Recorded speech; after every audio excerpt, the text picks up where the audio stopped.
Bien, continuamos entonces con el ciclo de webinars 2025 del Departamento de Ciencias Básicas.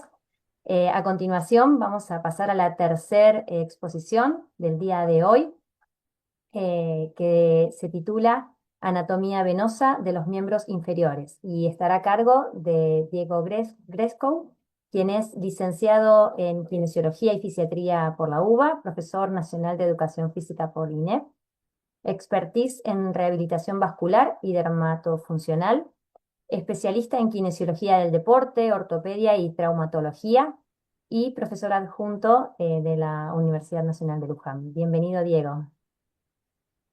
Hola, ¿qué tal? Buenas tardes a todos. Bueno, un gusto estar acá de vuelta.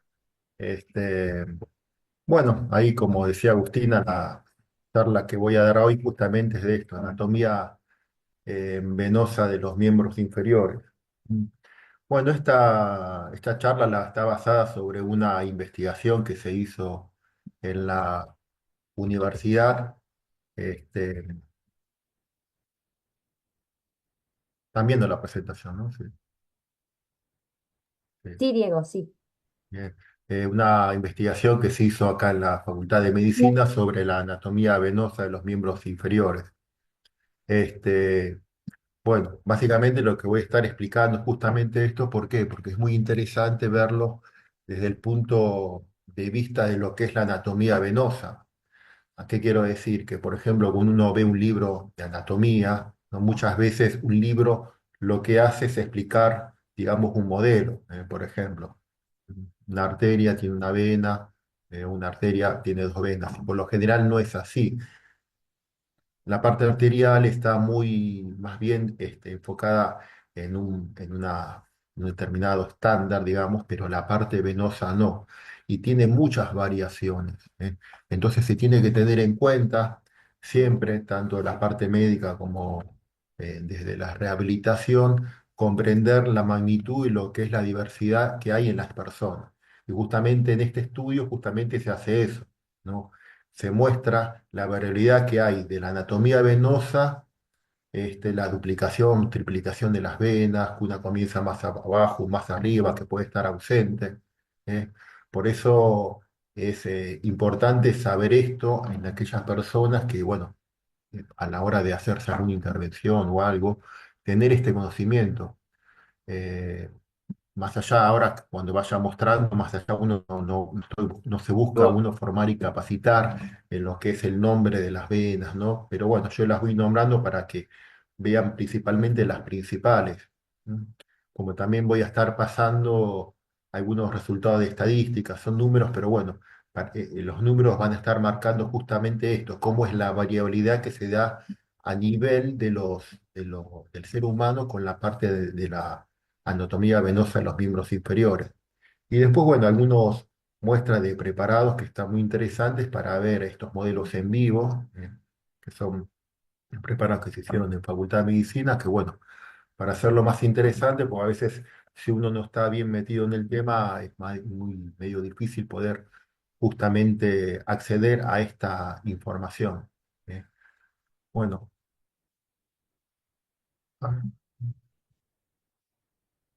Acá, por ejemplo, como le decía, esto que le voy a dar hoy no es en sí una clase teórica que se puede ver en cualquier libro, sino que son investigaciones que se hicieron en la facultad que, bueno, fueron cambiando algunos de los paradigmas de lo que es la anatomía venosa de los miembros inferiores. Para hacerse estudios, y lo que se hizo fue, se revisó previamente la literatura de las diversas formas que adopta esta unión, de la unión safeno-femoral, las tributarias del tallado safénico y las relaciones anatómicas, ¿no? Y se secaron también para esto 100 regiones inguinales, femorales, desde la superficie hasta un plano más profundo. Y sí se evidenció una vena que es importante, llamada vena intersafénica, con el nombre de vena de Giacomini, el que la descubrió. Y bueno, y en un gran porcentaje de la muestra, pudiéndose medir justamente la desembocadura en lo que sería la vena safena magna del unión safeno-femoral, utilizando para eso un calibre. Acá, por ejemplo, esto que le decía de estos resultados, que es la variabilidad que hay, ¿no? Estas son unas estadísticas donde quedaron 100 preparados, bueno, en los cuales fueron 56 derechos, 44 izquierdos, de los cuales 9 cumplen este esquema clásico que figura en la literatura, o sea, 9 de cada 100 preparados, o sea que 91 no están cumpliendo este esquema clásico. Por eso a veces se ve esta vena safena, la más conocida, ¿no? Que se encuentra así en el 77% de los casos como una sola vena, pero esta también se encuentra duplicada en el 22% de los casos o triplicada hasta en 1% de los casos. O sea, hay un 22% de los casos que esta vena es doble y esto puede ser causa de recidiva en gente que, bueno, a la hora de una intervención no hace una buena sección de este callado, ¿no?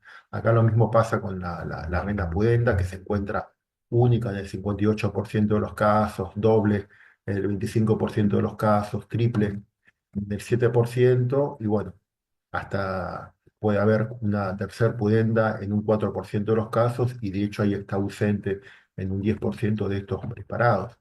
A su vez también otra que es la vena dorsal del muslo, ¿no? Que es una vena que se encuentra forma única en un 63% de los casos, doble en un 6% y uno en 1%.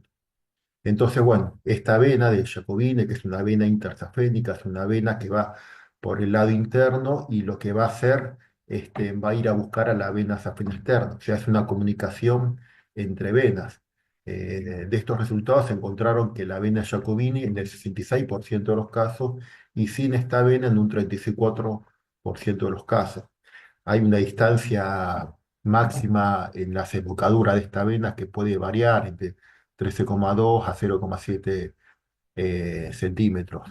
Por eso muchas veces, a veces cuando uno la quiere hasta palpar esta vena y no está, no es suficiente, por eso se necesita hacer un buen ecodoppler para poder encontrarla, ¿no? Acá también hay otra tabla donde muestra la variabilidad de esta muestra, por eso es importante conocer todos estos troncos venosos y comprender lo que es la anarquía que hay en esto que sería la anatomía venosa, es como va cambiando.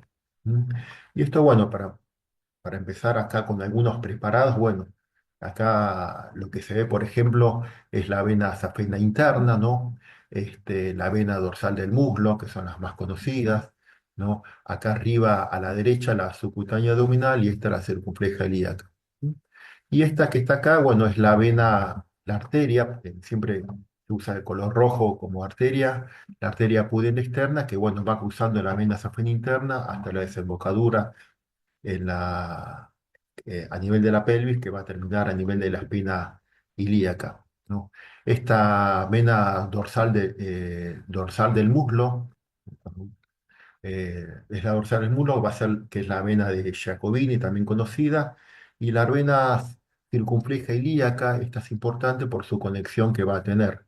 Este, por eso a veces es importante, por ejemplo, a nivel cuando uno está haciendo una intervención, por ejemplo, un cirujano, el conocimiento de toda esta anatomía, porque por eso cuando se la duplicación o triplicación puede haber.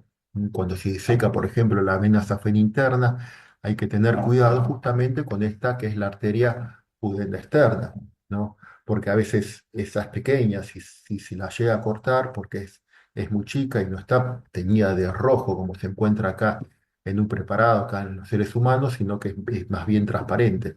Esto produce una hemorragia que va a estar comprometida la vena femoral. ¿M? Entonces, una cirugía que era básicamente sencilla, se transforma en una cirugía bastante dramática porque, bueno, hay que conocer bien su desembocadura. No, acá lo que hace también se está midiendo con el calibre para ver justamente la diferente desembocadura y bueno, acá se ve en diagonal está la vena, eh, la de Jacobini, que viene de la safena externa a la safena interna. Acá en el medio, ven, lo que yo le decía, se ve la duplicación de la vena safena interna y de este lado la vena dorsal del muslo, ¿eh? Por eso ven esto vamos a ver acá que a veces puede ser única, como a veces puede ser este, triple. Y acá arriba, bueno, se encuentra la vena, la continuación de la vena safena como vena femoral, y arriba, bueno, y más atrás la arteria femoral, ¿no? Acá hay otro preparado, donde, por ejemplo, se vuelve a ver la vena dorsal del muslo, que es esta que está acá, la vena de Jacobini, que esta a veces puede venir que desemboque acá o que desemboque también un poco más arriba. ¿Mm? Esta es una vena, por eso le decía, es una vena muy comunicante y es importante porque a veces cuando hay una trombosis a un nivel un poco más bajo, esta vena va haciendo como un bypass para que la sangre circule a este nivel venoso y no haya una gran hipertensión en esta zona, ¿no? Acá, por ejemplo, se ve también la vena que se empieza a duplicar, pero cuando llega acá abajo, ¿no? A nivel, la vena dorsal del muslo, esta vena, la safena, pasa a ser doble, pasa a ser triple. ¿Mm?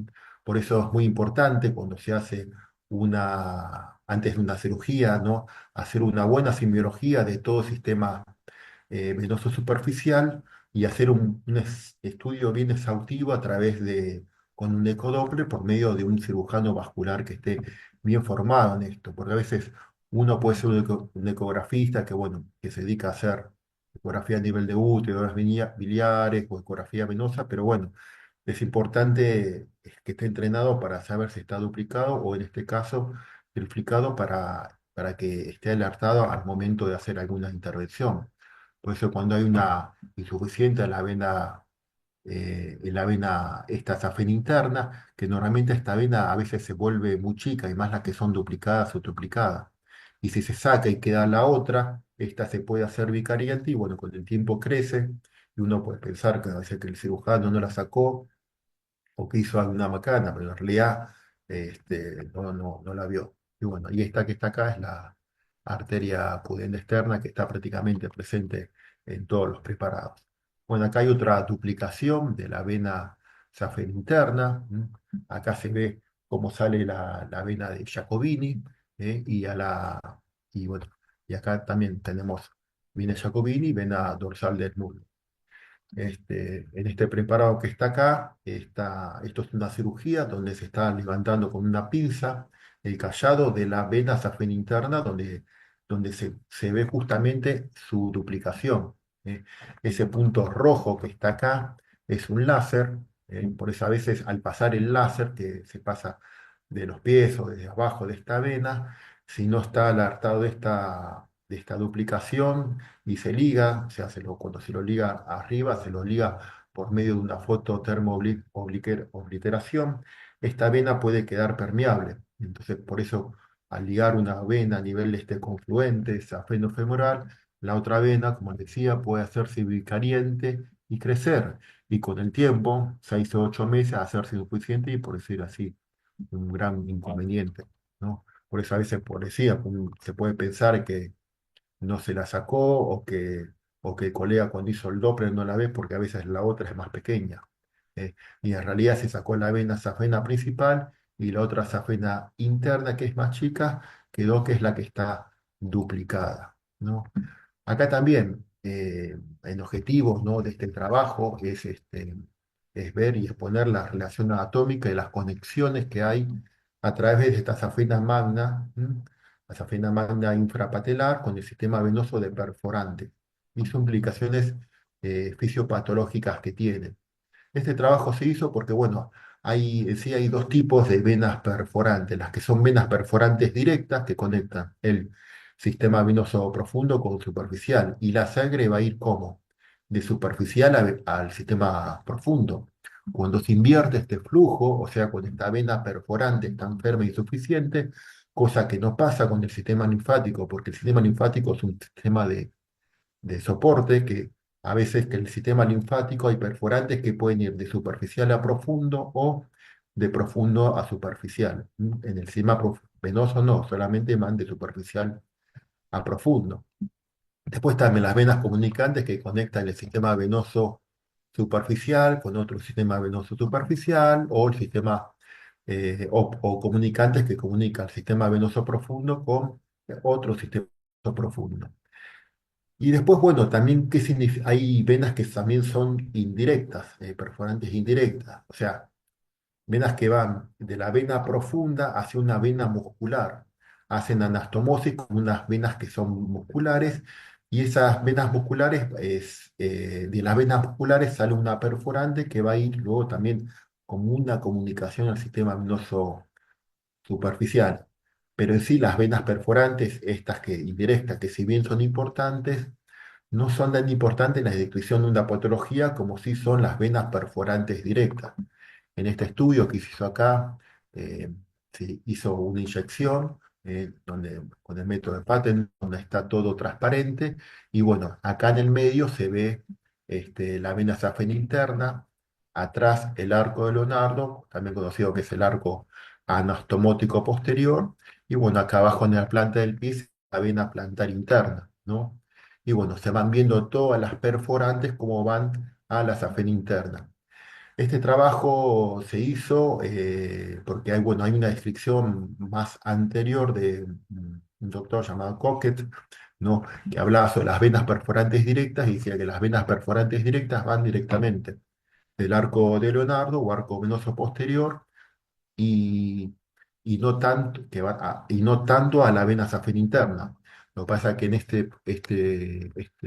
en ese trabajo que se hizo anteriormente, se hicieron pocos preparados para poder estudiar justamente esto. Y en este estudio, bueno, se hicieron muchos más, ¿no? Acá, bueno, justamente acá otro, habla un poco de historia, se fueron haciendo estudios para ver justamente la anatomía venosa y justamente de estas perforantes, uno que es Van Loder, 1793, después, por ejemplo,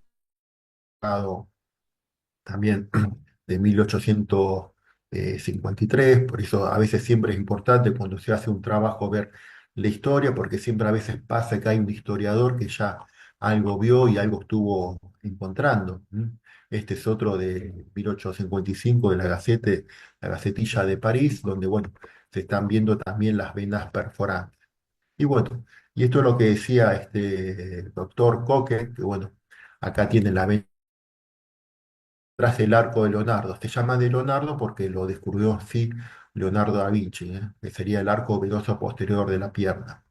Acá abajo también hay otro arco anastomótico que a nivel lo que sería del malleolo interno, que va de la vena de Leonardo a la safena interna. Y bueno, acá se fue dando ya una explicación fisiopatológica. Alguien que habló también fue en 1895, otro autor que habla de de la fisiopatología llamado Jasna. Y después, bueno, Coque lo que dijo en su estudio, bueno, que de las perforantes van de la tibial posterior al arco anastomótico de Leonardo, al posterior, ¿eh? A la primera, segunda y tercera arco anastomótico directa de Coque. Lo que pasa es que Coque hizo pocos preparados, o sea, la hizo solamente 18, pero en este estudio se utilizaron muchos más preparados, se inyectaron 70 miembros inferiores, ¿no? Y bueno, se hizo por medio de una inyección de látex, una fijación y bueno, a través de después de disecciones y fotografías para hacer este estudio. Y bueno, acá se encontró, bueno, por ejemplo, acá se ve lo que sería la vena safena interna, ¿no? El arco anastomótico inferior, que sería una de las perforantes. Esto que se ve Esto que se ve acá es la arteria y la vena tibial posterior. Y bueno, la vena safena interna, que es esta que está acá, esta vena se va a formar con la vena margilar interna del pie y forma una vena perforante que después va a ir acá a la vena tibial anterior. O sea, las venas perforantes directas salen y van, van de la safena interna a la tibial posterior, ¿no? Y acá arriba, en esto, se corrió el músculo sóleo y se ve esto que sería una de las venas soleares, ¿no? En el número uno. Y bueno, por acá encima estaría la vena poplitea de su desembocadura a nivel del anillo del sóleo, que van de la tibial posterior a la vena safena interna. Esto sería lo que sería esta masa sóleo gemelar. ¿Mm? Acá, por ejemplo, se ve cómo camina la vena safena interna, es esta que está acá, y el arco anastomótico posterior, que es todo lo que se encuentra acá atrás, se ve cómo sale de la tibial posterior, y van a la vena safena interna, ¿no? Esto que está acá, ese sería el paquete tibial posterior, donde hay una perforante que como va a la safena interna. Acá también en otros preparados, en estos se ven justamente en estos círculos que están marcados acá.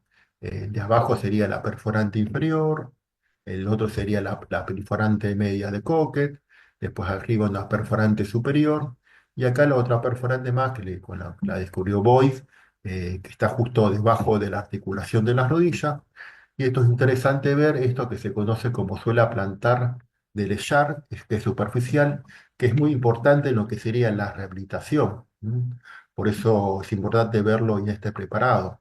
Por ejemplo, hay un examen en la planta del pie, un paciente, por ejemplo, que tiene, no sé, un pie plano o una alteración del pie, nunca se lo va a poder rehabilitar hasta que no se rehabilite la pantorrilla. Lo mismo que la movilidad del tobillo, un paciente que tiene una tibioestragalina fija, no se lo va a poder rehabilitar. Porque es la primera bomba impulso aspirativa que manda la sangre hacia esta masa gemelar conocido como corazón periférico de Barrio, por medio de esta masa entre nuestros músculos conocido como la masa sóleo-femoral. Por eso esto es fundamental. Si uno no tiene un buen apoyo del pie, ¿no? No se lo puede rehabilitar un paciente venoso o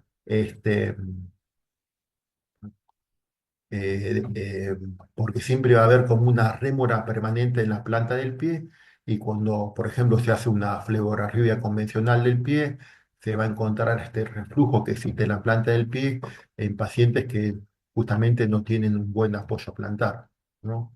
Acá, bueno, hay otro preparado donde se reclinó justamente el músculo sóleo, está la vena perforante que va de la safena interna a la tibial posterior, acá abajo lo que sería el arco anastomótico inferior, que fue el último arco que se descubrió con el doctor Ricci, que va a tomar comunicación con la vena plantar interna.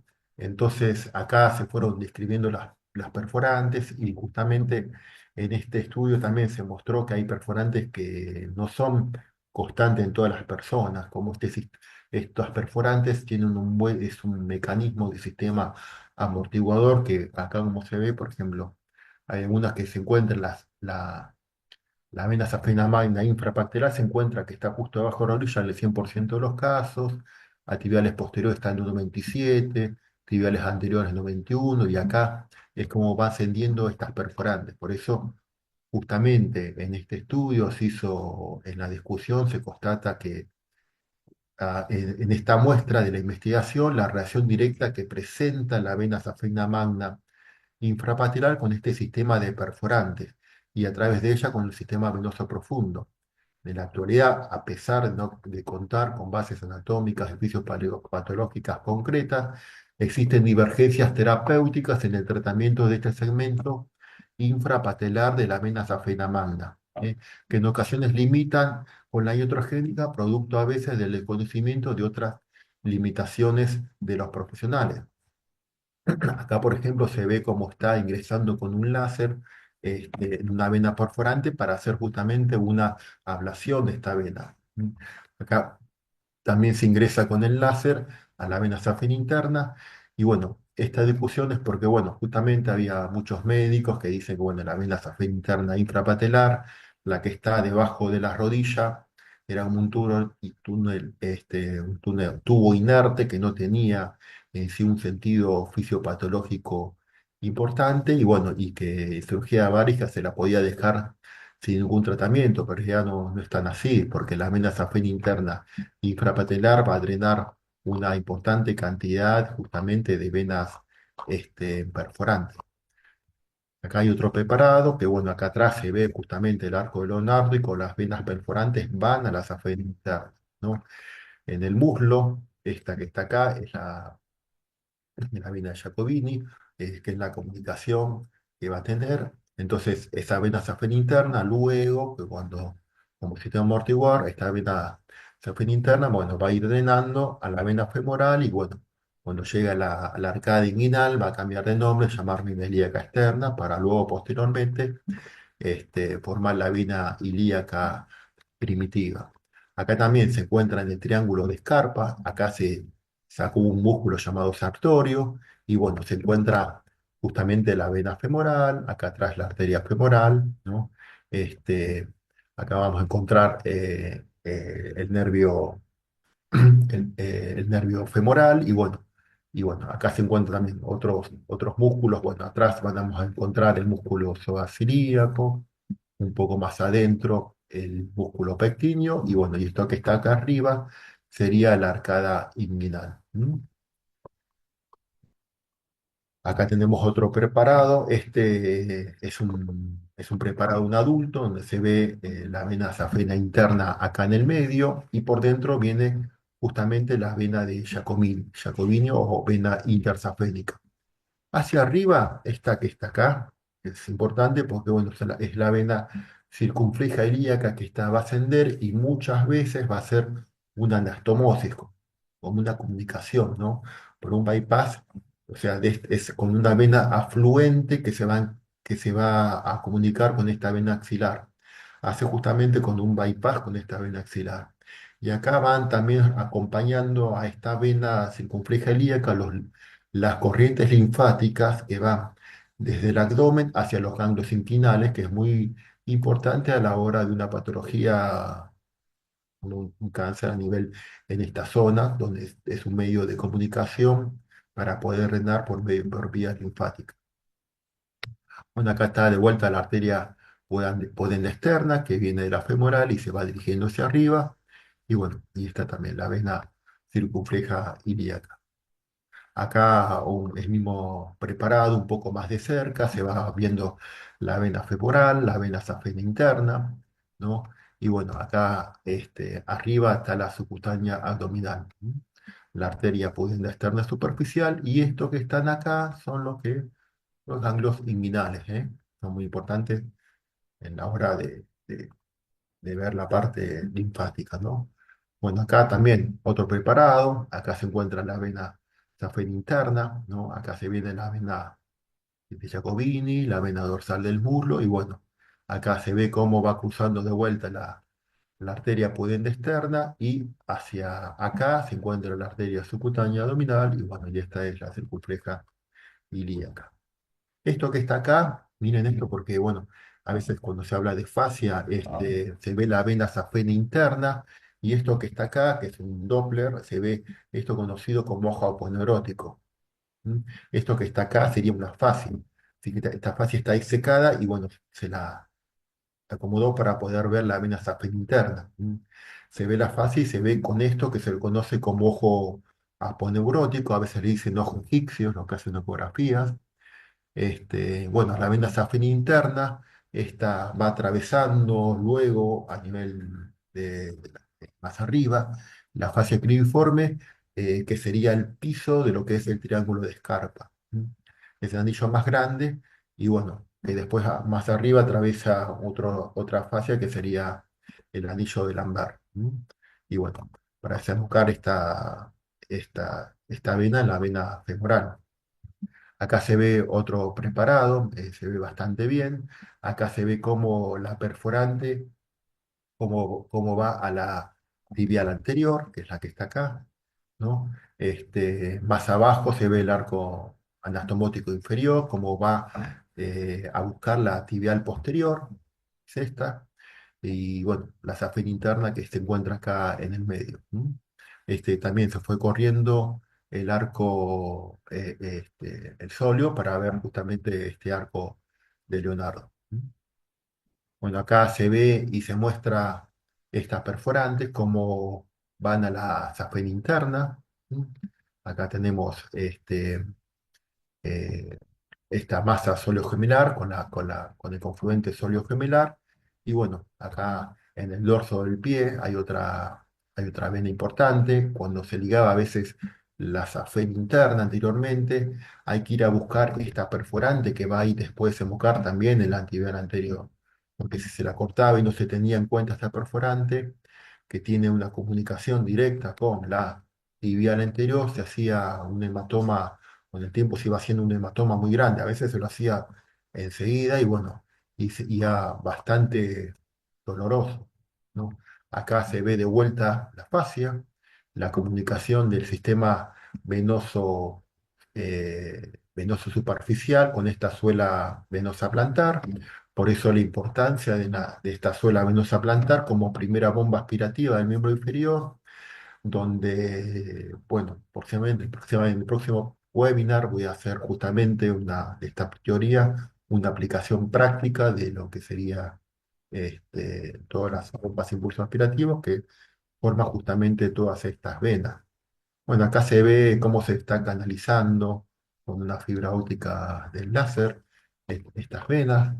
Y bueno, esto es lo que decía de la sola venosa plantar. Acá se ve en el dorso del pie, del lado la vena marginal interna, la vena marginal externa, el arco dorsal del pie, venas interdigitales, más arriba formando la vena safena interna, la vena safena externa, al medio la desembocadura en la vena tibial superficial y acá abajo es lo que sería toda la suela venosa plantar superficial o conocido como suela venosa de Leyard. Por eso la importancia de tener un buen apoyo plantar. Muchas veces los kinesiólogos utilizan para esto un apoyo para ver justamente esta suela venosa plantar, que es como una escalera que tiene como un vidrio. Entonces se lo hace subir al paciente y de esa manera ve la forma que apoya y en ese caso, si hace falta o no, mandar un apoyo plantar. Al apoyar, ¿no? Ese masaje de este suelo, este complejo venoso que desde la profundidad como va ascendiendo hacia la parte superficial, hacia la tibial posterior, por eso la vena tibial posterior, que se va a formar por la vena plantar interna y esta plantar externa, cuando llega a nivel retromalleolar interno, esa vena tibial posterior se va a afinar y va a ser como un jet. ¿Qué quiero decir? Que se afina con una finalidad, que cuando se contrae la masa gemelar, pasa por detrás del malleolo interno, impulsa un chorro de sangre hacia arriba, pero dependiendo siempre del apoyo de la planta del pie. Por eso es importante ver con esta pisada con un vidrio y el espejo para ver que pise bien y en todo caso ir pudiendo controlar justamente con eso como apoya. Acá es el vidrio templado, ¿no? Y donde se ve cómo apoya el paciente. Y bueno, acá se ve el arco anastomótico inferior y bueno, la arteria tibial posterior, que es la que está acá. El arco anastomótico inferior. ¿Mm? Y esta es otra escalera, esta es la que tengo yo, ¿no? Que acá también se ve mucho este, cuando se lo para, se puede ver bien, tiene un espejo, también se lo ilumina, bueno, acá no se ve bien, pero bueno, justamente, fíjense en acá las desviaciones que hay. Uno piensa que apoya bien, pero miren, por ejemplo, acá el quinto dedo, ¿no? Te está mostrando una alteración. Acá también puede haber una alteración del dedo gordo al pie, dice más adentro, más afuera. Por eso es importante ver cómo apoya para poder por empezar a rehabilitar todo esto de abajo para arriba también. ¿Eh? Por eso se lo sube y se lo hace mover y ver cómo pisa y también lo que sería la goniometría para poder ver justamente la movilidad de esta articulación. Acá, por ejemplo, se ve el arco anastomótico inferior y la cuarta perforante del doctor Bernisi, ¿no? En este que está acá se ven lo que sería acá atrás el paquete tibial posterior, la arteria tibial posterior y dos venas tibiales posteriores, ¿no? Con la vena perforante que se va a comunicar justamente esta que está acá, la vena perforante directa, ¿no? Acá en rojo se ve justamente acá abajo la arteria plantar interna junto con la vena plantar interna que van a justamente seguir y comunicarse con este paquete tibial posterior. Al llegar este paquete tibial posterior, ¿no? Que es el que está acá, estamos viendo la parte interna, esto se adelgaza para luego agrandarse. ¿Mm? Entonces, cuando se hace un talón punta, se pone en punta de pie o al caminar, ese masaje que se hace en la suela venosa plantar hace como un jet, un chorro. ¿Eh? Y justamente está preparado de esa forma la anatomía y la biomecánica, como que apretarías una manguera y la soltarías y la sangre va a subir con todo para arriba. Por eso uno tiene que pensar, ¿qué pasa si yo tengo una alteración acá? Bueno, por eso ya vas a estar comprometido de ahí para arriba todo retorno venoso. Por eso es importante ver bien la biomecánica de la tibiotarsiana y ver la pisada misma. Acá hay otro preparado donde se ve la vena, acá estamos en la parte de adentro, la vena, quiero decir, la parte externa, la vena safena externa, con una perforante, ¿no? Una perforante foliar, ¿no? Acá arriba se va a estar viendo la vena de Jacobino o vena intersafénica que va a comunicar la vena safena externa con la vena safena interna, ¿no? Acá se ve la vena safena externa que va a buscar acá el hueco popliteo, ¿no? Más acá adentro. Este, miren qué bien se ve, está preparado. Este, el huevo plíteo es lo que está acá arriba.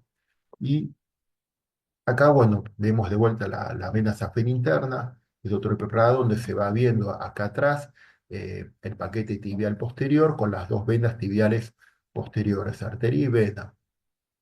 Y las venas perforantes que, bueno, que van a ir hacia la vena safena magna. Esto que está atrás es el arco neuronardo con la vena safena interna o mayor. ¿Sí? Y bueno, acá se ocurre la relación atómica íntima que tiene la corriente safena interno tibial, ¿no? Con la vena safena interna, como que la acompañan siempre, ¿no? Y a su vez, bueno, con el nervio safeno interno, ¿no? Acá está la vena safena interna, bueno, acá estamos encontrando a nivel del triángulo de Escarpo, que está formado, bueno, que viene la vena safena interna, donde termina como vena femoral, y se va a encontrar la vena femoral, la arteria femoral y el nervio femoral. O sea, así es como se encuentra. Recuerden que esta es la ubicación que se encuentra en este triángulo de adentro hacia afuera, vena, arteria y nervio. ¿Mm? Y la vena de Giacomini es la vena o vena intersafénica que viene comunicando con la vena safena interna. Y bueno, acá se encuentra de vuelta la arteria pudenda externa superficial y bueno, acá arriba hacia arriba la subcutánea abdominal. Esto que está acá es, miren acá la relación bueno, que va a haber con la vena safena interna con los ganglios inguinales. Estos que están tenidos acá son ganglios inguinales. Bueno, los ganglios inguinales se van a dividir en diferentes grupos. Hay tres grupos superiores y dos grupos inferiores. Y bueno, acá lo que se está teñido en color azul es la corriente linfática safena interna femoral. Esto que está acá es para mostrar la duplicación de la vena safena interna, o sea que no es única, se puede duplicar. Acá se ve la desembocadura de la vena safena interna, más arriba, en la vena femoral, cómo esta se va duplicando. Este que está acá es el músculo sartorio, acá adentro se encuentra el aductor mediano, y bueno, es una duplicación total de esta vena, desde su nacimiento hasta la desembocadura de la vena femoral. Por eso a veces es importante hacer con un ecodoppler una persona que esté bien adiestrada para poder encontrar esto, porque a veces el que no sabe bien lo que busca no interpreta bien lo que encuentra. ¿Mm? Por eso esta vena, bueno, cuando llega abajo se va haciendo de vuelta única, ¿eh? Pero en realidad estamos encontrando con una duplicación. Entonces, en este estudio se vieron como esta vena, cuando va a desembocar, la vena safena externa o menor, a veces en la desembocadura, la vena poplitea, cómo va cambiando. En el 7% de los casos se encontraba más de 5 centímetros, en 5% de los casos se encontraba a diferentes alturas. Lo mismo acá, cuando se encontraba en esta parte de acá, en un 56% de los casos, esta vena safena externa desembocaba en la cara posterior interna y en un 24% de los casos se ha desembocado en la cara anteroexterna. O sea, tiene a su vez también lugares de desembocadura diferentes. Por eso a veces cuando se secaba este callado de la safena externa hay que tener mucho cuidado de cómo la va a encontrar, si está por detrás o por delante de esta vena poplitea. Bueno, y acá en esta imagen se forman diferentes formas que puede desembocar esta safena externa o menor, ¿no? Acá, por ejemplo, se ve otro preparado, la safena externa, como se mete por dentro para ir, ¿no? por dentro para ir a buscar la cara posterior de la safena interna, pero también de la vena poplitea, aunque también puede meterse o irse por el costado la vena safena externa para buscar la cara anteroexterna de la vena poplitea. ¿Mm?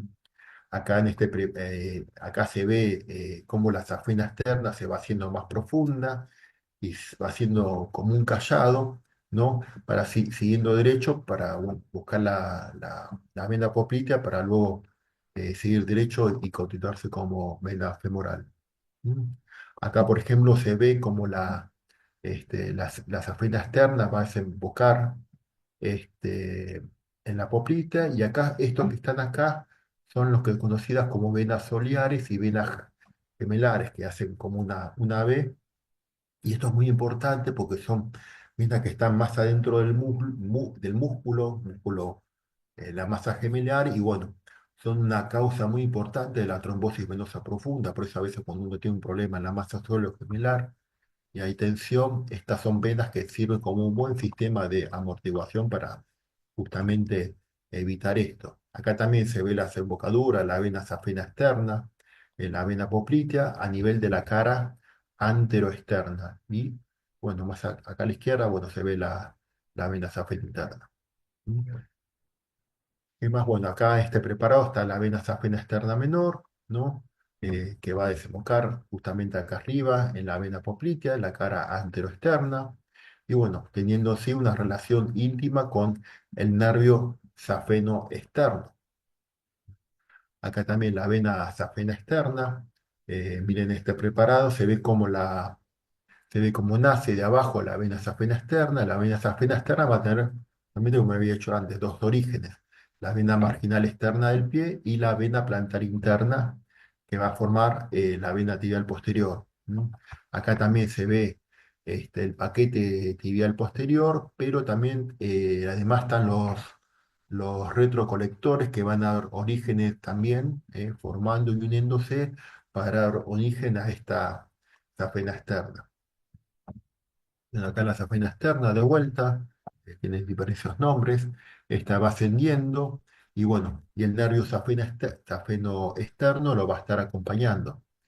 Esa vena perforante también hace un bucle a nivel retromalleolar para, bueno, para buscar la arteria plantar interna, como que hay una comunicación, siempre va a haber entre ambos sistemas de plantar interna y plantar externa. Este lo muestro porque es un preparado que es antiguo, donde anteriormente no se inyectaba, sino que se lo pintaba, y bueno, se lo hizo para ver acá en azul lo que sería la vena safena externa, cuando su desembocadura en el hueco popliteo, y acá en amarillo está el nervio safeno externo. Y bueno, de este lado se está viendo lo que sería la corriente linfática externa tibial. Y acá arriba, bueno, ahí está el ganglio popliteo superficial, un poco más adentro estaría el ganglio popliteo profundo. O sea, y acá dentro de este hueco popliteo se va a apreciar el nervio ciático mayor, donde, bueno, luego se divide en tibial y peroneo. ¿Mm?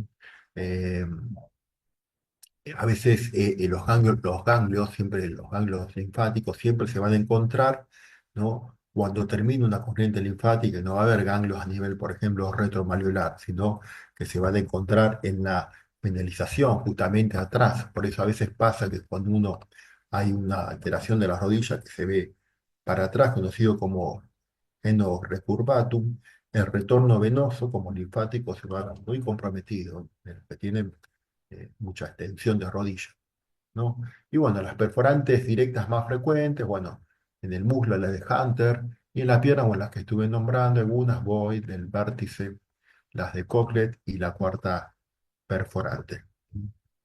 Acá lo que se ve es, bueno, es el conducto de Hunter, que como va hacia la vena safena interna, de la vena safena interna hacia la vena femoral, y bueno, la vena di Giacomini, esta vena, esa intersafénica, esta que está acá, bueno, es la vena dorsal del muslo, ¿no?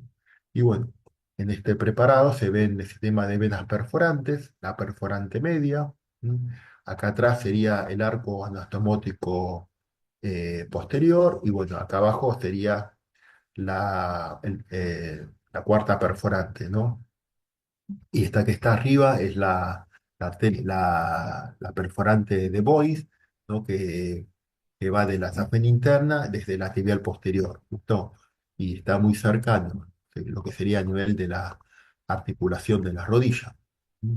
Acá, bueno, esto es un sistema amortiguador de la pierna que, bueno, se fue describiendo con el Tone Ricci en base siguiendo las ideas de doctor Coquet. Y bueno, como este sistema amortiguador está dando por la safena interna, por el arco anastomótico de estas perforantes, y bueno, cómo va de la tibial posterior hacia la tibial posterior por medio de estas perforantes de Coquet.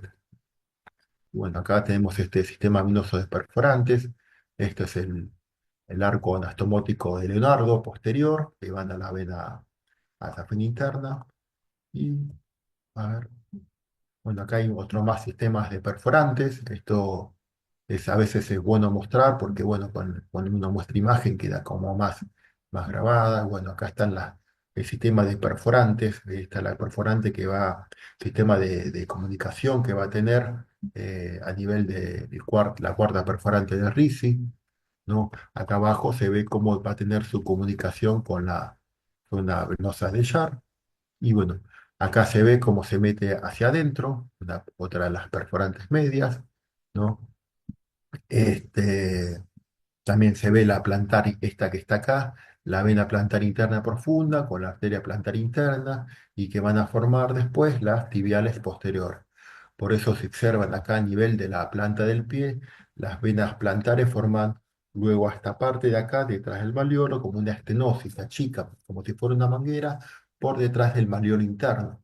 Entonces cuando se comprime la zona venosa ilíaca, hace como un jet y manda por esta estrechez, porque luego acá se agranda toda la sangre hacia arriba de golpe, siempre y cuando este apoyo esté bien, ¿no? Por eso es importante cuando uno ve la pisada de estas tibiales posteriores, ¿no? Tener una buena biomecánica de de esta zona para que todo este sistema de perforantes actúe. El sistema venoso es amplio y complejo.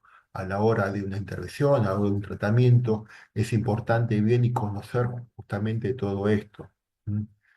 La comunicación que hay, conocer la anatomía y comprender siempre cuando hay una alteración venosa, siempre uno preguntarse cuál es la causa, por qué tengo una alteración venosa, cómo puedo hacer para recuperar la función, qué relación tiene la parte muscular con el sistema venoso, qué relación tiene la fascia con ese sistema venoso.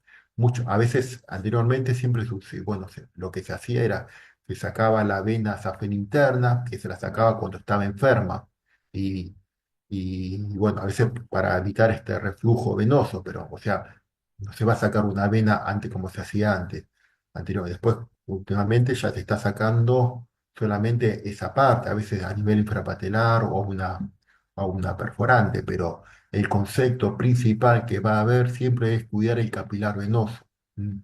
Y buscar todos los medios necesarios para mejorar e impulsar todo este impulso que va a tener, impulso aspirativo del miembro inferior para mandar la sangre. Por eso se hace, es decir, cuando se hace una cirugía se saca, bueno, se puede sacar a nivel infrapatelar, suprapatelar, pero no todo, ¿no? Estas venas perforantes, como le decía, comunican de superficial a profundo, a diferencia del tema linfático que comunican ambos. Por eso la importancia en el conocimiento de esto y la rehabilitación vascular. Yo hago mucha rehabilitación vascular de esto y da, bueno, buenos resultados, pero bueno, siempre hay que tener en cuenta, juntamente, obviamente, junto con el sistema venoso, tener los otros dos sistemas, el sistema linfático y el sistema arterial.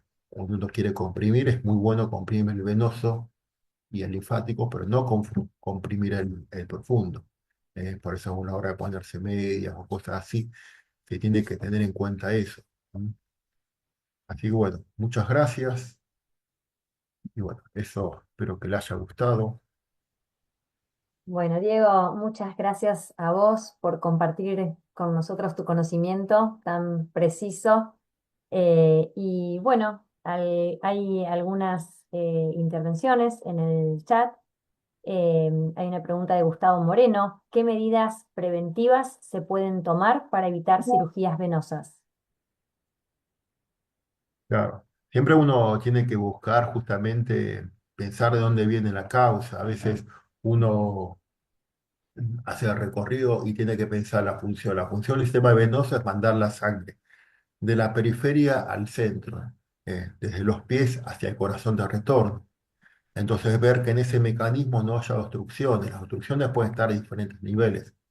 Puede estar en la planta del pie, en el tobillo, en la rodilla, en la cadera o a nivel, muchas veces pasa, y pasa muchas veces percibido a nivel abdominal a nivel visceral. Hay muchas terminaciones nerviosas que evitan justamente que haya un síntoma en esa zona. Entonces el cuerpo cambia la posición para justamente que no haya un problema a nivel circulatorio venoso, y, pero el cuerpo al cambiar la posición, el problema justamente se encuentra a nivel visceral. Entonces, lo que quiero decir, que aumenta la tensión visceral y produce todas estas alteraciones venosas. Cuando uno lo quiere tratar en la periferia.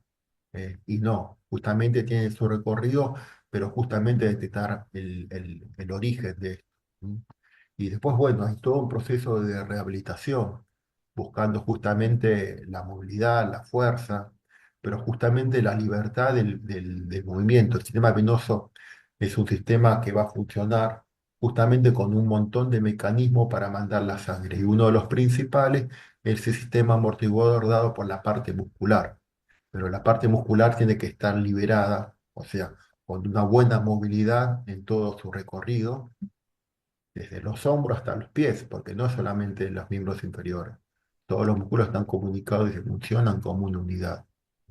Cuando uno se para en un pie, el apoyo está en el pie, pero la base comienza arriba, de los hombros. ¿Mm? Muchas gracias.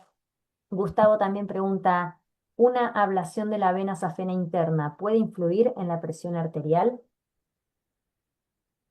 Y cuando se saca una vena, el flujo venoso ya de por sí estuvo comprometido y ahora va a estar comprometido más.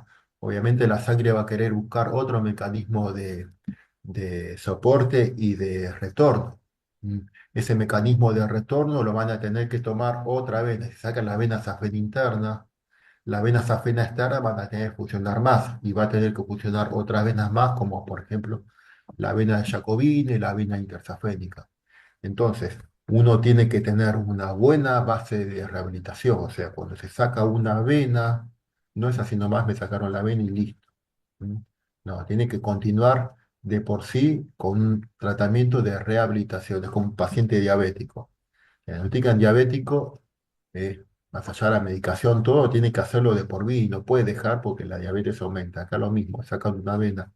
La rehabilitación no tiene que continuar siempre, con más o menos énfasis, pero siempre tiene que continuar porque el flujo venoso no va a esperar a que hagas rehabilitación. El flujo venoso es continuo. ¿Mm? Y lo que pasa en el problema venoso es que se produce un retroceso o se estanca. No tiene que pasar nunca. La sangre tiene que volver y justamente buscar la funcionalidad de retorno, que nunca se estanque la sangre porque cuando sacan una vena, otro sistema se va a sobrecargar. Y de ahí la importancia de la irritación vascular periférica. Gracias, Diego. Y hay una intervención más de Johnny que comenta qué buenas que se ven las imágenes de los preparados y pregunta, ¿hasta qué edad pediátrica se puede corregir la pisada? ¿Las plantillas ortopédicas ayudan en la circulación venosa? Y uno tiene que ver por qué tiene una pisada mala, primero de todo. A veces uno puede poner una plantilla, no es que esté mal, pero bueno, ¿por qué tuvo mal la pisada? Entonces se hace una evaluación postural, primero de todo. Muchas veces uno puede decir, bueno, viene una alteración de la pisada por un defecto congénito o un defecto neurológico, pero la mayoría de los casos vienen por otras cosas. A veces propio de la parte postural, es debido, como yo le decía, en el caso de la hipertensión venosa, la causa más común es congestiones viscerales, y en el miembro inferior se da lo mismo. Cuando hay congestiones viscerales, el miembro inferior cambia la posición, así como cambia la columna. Entonces, cuando uno empieza con una mala pisada, tiene que ver todo su recorrido. El sistema visceral es el que va a controlar y cambiar la posición del cuerpo para evitar que haya congestión en esta zona. Y el miembro inferior se ve muy influenciado. Entonces, ¿qué pasa? Uno puede tener un problema que las rodillas se vayan para atrás o se queden dobladas, que las rodillas se vayan para afuera y para adentro, pero luego va a influir en la pisada. Entonces uno pone una plantilla para acomodar y tenga buen apoyo y justamente pasa lo otro, ¿no? El problema no están tratando la causa. De hecho, hasta puede haber un pie más largo que el otro, un pie más rotado que el otro. Entonces tiene que ver por qué se recorrió. A veces cuando hay una mala alimentación, una congestión hepática, el pie derecho va a estar posicionado de otra forma. ¿Mm? Las alteraciones del pie, que también hasta en los adultos se ven, el dedo martillo, el juanete, el jalo, por lo general son viscerales, salvo que haya sido un problema traumático. Por eso las plantillas van a estar bien indicadas cuando se ve la causa, se le empieza a corregir y luego de una alteración postural, sí, sí es necesario ponerle, porque a veces uno aumenta y le pone directamente una plantilla y para poder corregir, pero el cuerpo necesita que esté de esa forma porque hay un problema arriba. ¿Entiendes? Entonces, por eso, si no se tiene una buena semiología, este, las plantillas, por eso hay muchas veces que hay gente que se pone plantilla y dice me siento incómodo, porque el cuerpo justamente necesitaba estar así o así. Entonces lo estás cambiando y la alteración del pie forma mayor. ¿Sí? Con el tiempo a todos se nos vence la planta del pie, pero es bueno entender eso, recorrer el recorrido de donde empezó la alteración, que es una alteración que viene, en realidad viene de arriba para abajo y luego hace de abajo para arriba. Es esa deformación que se da en el pie, ¿no? Es por complicaciones a distancia, salvo que sea traumático. Gracias, Diego. Bueno, ya no hay más preguntas, solo hay comentarios. Gabriela dice, muchas gracias por un vistazo a esta especialidad, que es claramente importante y no tenía mucha idea del tema. Soy bióloga y como mínimo refuerza el concepto de la variación de la anatomía humana y que todo es más complejo que lo que parece. Mm, Bueno. Bueno, Diego, muchas gracias por participar del ciclo de webinars 2025, compartiendo tus conocimientos. Y como dijimos al principio, este video va a quedar disponible en el sitio del departamento para quienes no pudieron estar o para que puedas también, Diego, utilizarlo como recurso en tu tarea docente. Y bueno, gracias a los participantes por estar. Y bueno, quedamos entonces para una próxima oportunidad. Bueno, muchas gracias Agustina, Jonathan, Gustavo. Bueno, nos estamos viendo en la próxima. Agradezco por estar acá. ¿Mm? Un saludo para todos, que Dale, tengan buenas noches. un abrazo. Hasta Saludos, luego. saludos, un placer.